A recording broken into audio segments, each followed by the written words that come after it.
Hola, soy Carlos Montojo. Bienvenido a Noircast, un podcast donde cada historia es real, aunque parezca imposible. Aquí vas a escuchar crímenes que dejaron una cicatriz. Algunos muy conocidos, otros que pasaron casi en silencio, pero todos tienen algo en común, una verdad escondida, una mentira bien construida o una decisión que lo cambió todo. No soy periodista ni criminólogo, solo alguien obsesionado con entender cómo llega alguien a cruzar esa línea.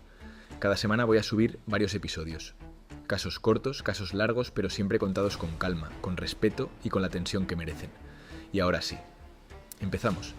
En este primer episodio os traigo una historia que parece sacada de una novela negra. Una mujer empieza una nueva vida en una casa de campo, un nuevo comienzo, una segunda oportunidad. Lo que no sabe es que está entrando en el escenario de una mentira perfectamente construida. Una mentira que va a terminar en un cobertizo, bajo una lona azul y con 3 cuerpos sin vida. Un hombre, 2 vidas paralelas, 3 víctimas. Este es el caso de la granja de las mentiras. Y esto es Noircast. Bueno, amigos, este es mi nuevo jardín, dijo Nadia Medley, de 47 años, mientras grababa el entorno con su móvil.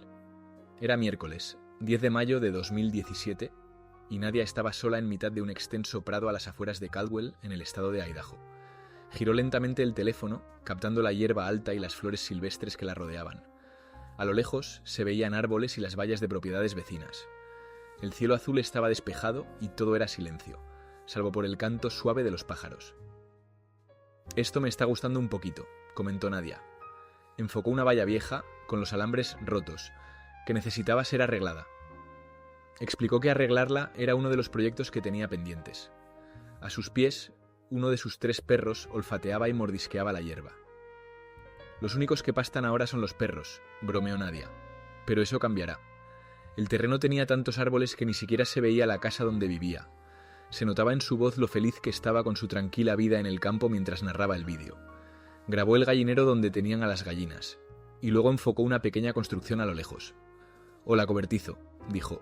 «Sí, cariño, nos encanta. Una semana antes, Nadia se había mudado a la granja de Caldwell, desde su anterior casa en Ogden, Utah. Iba compartiendo con sus amigos de Utah su nueva vida en Idaho, a través de su página de Facebook. Allí podían ver el vídeo que había grabado de su nuevo jardín. «Es justo lo tuyo», comentó una amiga. «Qué bonito», escribió otra. «Es muchísimo trabajo», admitió Nadia, «pero ya adoro Idaho». Unos días después, publicó una foto de su jardín delantero bajo la lluvia durante una tormenta. El jueves 18 de mayo, uno de sus perros se subió a un árbol con ella mientras descansaban de las tareas del jardín. Compartió una foto de ese momento con el mensaje: «Este perro tonto se ha subido hoy a un árbol con nosotras». Un mes después de llegar a Caldwell, Nadia completó una encuesta de 34 preguntas sobre sus gustos y preferencias. Publicó las respuestas en Facebook. La pregunta 25 decía: «¿Estás donde quieres estar en la vida?». Nadia contestó simplemente: «Sí». Nadia era originaria de Alemania. Había emigrado sola a Estados Unidos, donde conoció y se casó con un estadounidense llamado Todd Medley. Trabajaban juntos en una tienda de animales y también criaban pequeños animales en casa para ganar algo más de dinero. En 2002 tuvieron a su primera hija, Peyton. Casi una década después, en 2011, Nadia dio a luz a su segundo hijo, que falleció poco después. 3 años más tarde, en 2014, mientras aún lidiaba con la pérdida, Todd sufrió un infarto y murió. Sin más familia en Estados Unidos, aparte de los parientes de Todd que vivían en otros estados, Nadia y Peyton se volvieron muy unidas. Compartían su amor por los animales y hacían actividades juntas, como nadar y hacer picnic. Nadia describía a Peyton como una de sus personas favoritas. Cuando 2 relatos escritos por Peyton fueron publicados en una antología escolar, Nadia se sintió tremendamente orgullosa. A pesar del vínculo tan estrecho con su hija, Nadia tenía sus dificultades. Utah le resultaba un lugar extraño a veces. Le encantaba la naturaleza del estado, pero como atea convencida, le costaba adaptarse a la cultura profundamente religiosa. La sede de la Iglesia de Jesucristo de los Santos de los Últimos Días estaba en Utah, y muchos de sus vecinos en Ogden eran miembros de la iglesia. La situación económica tampoco ayudaba. Todd no había dejado dinero, y Nadia se convirtió en la única fuente de ingresos. Empezó a trabajar como masajista en un spa de Ogden. Un día de 2015, un hombre de unos 50 y tantos años acudió a una cita. Se llamaba Mike Bullinger, y a pesar de la diferencia de edad, Nadia sintió una conexión inmediata. Mike era simpático y encantador, con una gran sonrisa. A ambos les gustaba el senderismo y la naturaleza. También era ateo y compartían valores similares. Empezaron a salir juntos. Los amigos de Nadia estaban encantados por ella. Estaba claro que Mike había devuelto la alegría a su vida. También se llevaba muy bien con Peyton. A veces la recogía del colegio o la llevaba a comer. Se convirtió en una figura paternal, enseñándole cosas como a disparar o jugando con ella entre las hojas en otoño. Peyton llegó a llamarle papá. Los tres asistían a conciertos y festivales, iban a partidos de béisbol y hacían acampadas en el Parque Nacional de Yellowstone. Como Mike era piloto, a menudo tenía que viajar durante días, pero lo compensaba llevándolas de vacaciones o a hacer actividades juntos, que Nadia compartía en Facebook. A comienzos de 2017 llevaban casi 18 meses juntos. Nadia, con dificultades para pagar su hipoteca, decidió plantearle a Mike si podría ayudarla económicamente. Sabía que ganaba más de $10.000 al mes. A Mike no le sentó bien la petición. Se había divorciado hacía una década y Nadia era la primera pareja seria desde entonces. No quería mezclar lo financiero con lo sentimental. Tras hablarlo, la pareja rompió. Mike acababa de conseguir trabajo estable en Boise, Idaho. Había comprado una granja en Caldwell, a unos 45 kilómetros de Boise. El terreno tenía unos 6.000 metros cuadrados y una casa construida en 1964. Desde fuera, parecía una casa modesta de madera, con 4 dormitorios, 2 baños y una cocina espaciosa. Como se acercaba a la jubilación, pensó que sería un lugar ideal para retirarse. La propiedad requería muchas reformas, pero Mike estaba motivado. Sin embargo, sin Nadia en su vida, sintió que algo le faltaba. A pesar de haber roto, seguían en contacto. Se echaban de menos. Al poco tiempo, decidieron volver. Mike le pidió a Nadia y a Peyton que se mudaran con él a Caldwell. Nadia aceptó. Estaba ilusionada con comenzar esta nueva etapa en el campo. Para Peyton, amante de los animales, era el lugar perfecto. Tenía perros, gatos, conejos, gallinas, pájaros, peces y una serpiente. Planeaban tener caballos y criar animales. En marzo de 2017, Nadia anunció en Facebook que se mudaban a Idaho. El 4 de mayo, madre e hija se trasladaron. La granja era verde y estaba llena de flores silvestres. Desde que llegaron, les encantó. Trabajaron con Mike en las reformas y Nadia compartía fotos en redes animando a sus amigos a visitarla. El viernes 9 de junio, Nadia debía conducir hasta Utah para recoger unos caballos, pero nunca llegó. Los vendedores intentaron llamarla, pero no obtuvieron respuesta. Era extraño, pero como no la conocían mucho, no insistieron. Sus amigos, sin embargo, notaron su ausencia. También los de Peyton. No contestaba los mensajes desde el jueves 8 de junio. Algo raro en ella, aunque era verano y acababan de mudarse. Lo que podía explicar su silencio, también Mike llevaba días sin dar señales. Tenía 2 hijos de un matrimonio anterior que tampoco habían tenido noticias suyas. Tras más de una semana sin contacto, se pidió a las autoridades que realizaran una visita de comprobación al domicilio. Cuando los agentes llegaron a la granja el 19 de junio, el lugar estaba silencioso y había un olor nauseabundo. No encontraron personas en la casa, pero sí varios animales muertos, perros, gatos y pájaros, que parecían haber muerto de hambre. Algunos, como conejos y una serpiente, seguían vivos. El gallinero también estaba lleno de cadáveres. El olor más fuerte venía de un cobertizo con heno. Allí, bajo una lona azul, encontraron los cuerpos de 3 personas en avanzado estado de descomposición debido al calor. Cuando Cheryl Baker, una profesora de casi 50 años, tomó un vuelo a Alaska, se sentó junto a un hombre muy simpático. Gerald era amable y encantador. Intercambiaron teléfonos y comenzaron a salir cuando volvieron a Utah. En 2010, con 50 y 53 años respectivamente, se casaron. Cheryl era creativa y artística. Incluso diseñó su propio vestido de boda. Les unían muchas aficiones: viajar, hacer senderismo y montar a caballo. Cheryl practicaba el hinduismo y asistía al templo Sri Ganesha de Utah. Gerald se interesó por la religión y llegó a aprender sánscrito para comprender mejor los textos sagrados, pero también tenían diferencias. Gerald era experto en supervivencia en la naturaleza y a veces guiaba a grupos de caza. Cheryl odiaba las armas y se marchaba de la habitación cada vez que Gerald volvía de una expedición y empezaba a limpiar sus armas. Aún así, amigos y familiares les veían muy felices. En 2016 fueron de vacaciones al hacer rafting y Cheryl volvió radiante. Parecía recién casada. Hablaba maravillas del viaje. Por entonces, Cheryl ya estaba cerca de la jubilación tras casi 40 años como profesora. En 2017 trabajaba en Greenwood Charter School, en Harrisville, muy cerca de su casa de Ogden. Gerald, que trabajaba como piloto de vuelos privados, había conseguido un trabajo más estable con base en Boise, Idaho. Ambos empezaron a hacer planes de futuro y decidieron comprar una finca rural como retiro. La idea era que Gerald se mudase primero para hacer reparaciones, mientras Cheryl preparaba la venta de su casa en Ogden. El 4 de mayo compraron la propiedad en Caldwell. Un mes después, el 6 de junio, Cheryl dio su último día de clase y 2 días más tarde avisó a sus amigas de que iba a visitar por sorpresa la finca. Fue la última vez que se supo de ella. Hasta que el 11 de junio una amiga recibió un mensaje suyo.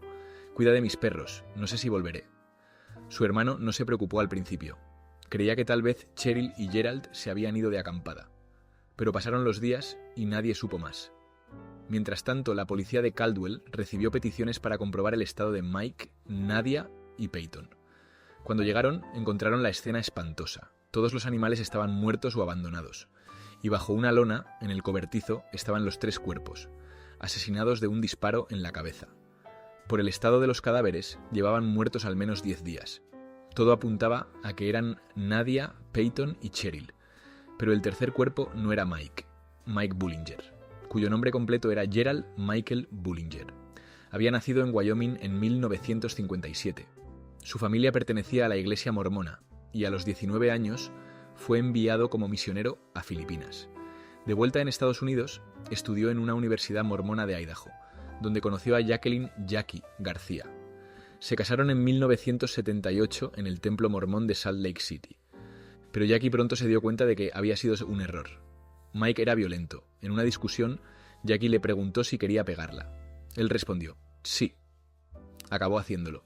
También le fue infiel y mentía continuamente. Jackie pidió ayuda a su obispo para divorciarse. Lo consiguió en 1988 y obtuvo la custodia de sus 2 hijos. Pero Mike golpeó a uno de ellos durante una visita. Les advirtió, lo que pasa en mi casa se queda en mi casa. Tras el divorcio, Mike se casó con una mujer con la que había sido infiel. Años después conoció a Cheryl en aquel vuelo. Cheryl no sabía que estaba casado. Cuando la esposa descubrió la infidelidad, se divorciaron. Mike se casó entonces con Cheryl en 2010. Se fue a vivir con ella y, aparentemente, eran felices. Mike incluso abrazó el hinduismo, pero en 2015 Mike conoció a Nadia en el spa donde trabajaba. Comenzaron una relación. Los amigos de ambas mujeres están convencidos de que ninguna sabía de la existencia de la otra. Mike había mentido a las 2. En Facebook, Nadia publicaba fotos con Mike, pero nunca le etiquetaba. A Cheryl, que no usaba redes sociales, no le llegó ninguna alerta. Nadia alguna vez comentó que le parecía extraño que Mike nunca se quedara a dormir en su casa, y solo había estado una vez en la de él. Lo achacaban a su supuesta falta de experiencia sentimental. Las casas de Cheryl y Nadia estaban a solo 13 kilómetros de distancia. A comienzos de 2017, Mike convenció a Cheryl para comprar la finca de Caldwell. Ella pidió una hipoteca sobre su casa para financiarla y el terreno se puso a su nombre. Ese mismo día, Nadia y Peyton se mudaron allí. Los investigadores no entendían cómo Mike había llevado a Nadia y a su hija a vivir a una propiedad que pertenecía legalmente a su esposa, que además tenía pensado mudarse pronto. Sospechaban que Mike planeaba matar a Cheryl para quedarse con la casa y formar una familia con Nadia y Peyton. Pero Cheryl se presentó por sorpresa el 8 de junio. Quizá habló con Nadia, se dieron cuenta de que habían sido engañadas, y todo se vino abajo cuando Mike llegó. Los vecinos dijeron haber oído gritos o disparos entre el 6 y el 10 de junio. DNA confirmó que los cuerpos eran de Cheryl, Nadia y Peyton. La teoría de la policía es que, al ver su mentira descubierta y temer quedarse sin nada, ya que todo estaba a nombre de Cheryl, Mike asesinó a las 3. El mensaje de texto enviado desde el móvil de Cheryl el día 11 se cree que lo escribió Mike para despistar. En cualquier caso, huyó con 10 días de ventaja sobre la policía. Se distribuyó su foto. Medía 1,85 metros. Pesaba 64 kilogramos y tenía el pelo canoso. Fue visto el 10 de junio desayunando en Nampa, Idaho. Luego volvió a Ogden, recogió un coche que estaba en el taller y volvió a salir de la ciudad. El 12 de junio, una cámara lo captó entrando en Swan Valley, Idaho. Al día siguiente, pagó una entrada al Bosque Nacional Bridger-Teton, en Wyoming. El 12 de julio, su coche fue hallado abandonado en el camping de Pacific Creek. La zona era remota. Se desplegaron perros, helicópteros y cámaras térmicas para buscarle. No había rastro. Se barajaba que estuviese armado y escondido. Días después, en Yellowstone, un conductor parecido a él fue retenido por error. Era un turista. La familia pensó en denunciar a la policía. Se siguieron recibiendo avisos. Un guía vio a un hombre sospechoso junto al río Henry's Fork. Otro dijo haberlo visto en Salt Lake City. Ninguno se pudo confirmar. En otoño se halló una pistola, cargada cerca del río en Yellowstone. No parecía antigua ni oxidada. Pudo haber sido colocada allí. En 2018 se realizó una búsqueda exhaustiva en la zona donde un excursionista había visto a un hombre desaliñado meses antes. Se registraron 4 kilómetros a la redonda. No se hallaron restos humanos, pero sí pruebas que apuntaban a que Mike había muerto en el bosque. Nunca se dijo qué tipo de pruebas. Había animales salvajes, frío extremo y ningún equipo a la vista. Si murió en invierno, es posible que los animales carroñeros devorasen sus restos al llegar la primavera. La policía dijo tener pruebas suficientes en el coche y las propiedades para imputarle formalmente por 3 asesinatos. Aunque su cuerpo no ha sido hallado, creen que ya no está vivo. Mike Bullinger era un camaleón, capaz de transformarse para gustar a cada mujer. Con Jackie era mormón. Con Cheryl, hindú. Con Nadia, ateo. Tenía carisma, encanto y muchas conquistas. Algunos creen que sigue vivo, quizá con otra mujer, o que huyó en avión al extranjero, pero no hay pruebas. Cheryl Baker es recordada como una mujer amable, creativa y excelente profesora. Trabajó más de 30 años en la escuela para sordos y ciegos de Utah. Ayudaba a alumnos con dificultades económicas y buscaba financiación para el centro. En 2011 fue premiada como profesora del año por la Universidad de Utah. En su última etapa enseñó arte, su gran pasión. En su colegio hay ahora un banco con su nombre. 2 meses después del crimen, el cuñado de Nadia, Mark Medley, fue a la finca para recoger sus pertenencias. Le afectó profundamente. Describía a Nadia como independiente, fuerte y muy cariñosa, especialmente con los animales y con su hija. Mark y Peyton habían empezado a retomar contacto poco antes del crimen. Mark dijo: «Estábamos empezando a conocernos y entonces pasó esto. Es muy duro de asimilar». Peyton tenía un canal de YouTube donde hablaba de su vida. En un vídeo pintó la cara de su madre como una galaxia. En su último vídeo, publicado a comienzos de 2017, animaba a los demás a hacer cosas que les hicieran felices. Decía: «No esperes al momento perfecto, porque ese momento nunca llega. Vivimos una sola vida, y hay que vivirla como uno quiere. No te quedes con el «y sí», sal ahí fuera y hazlo».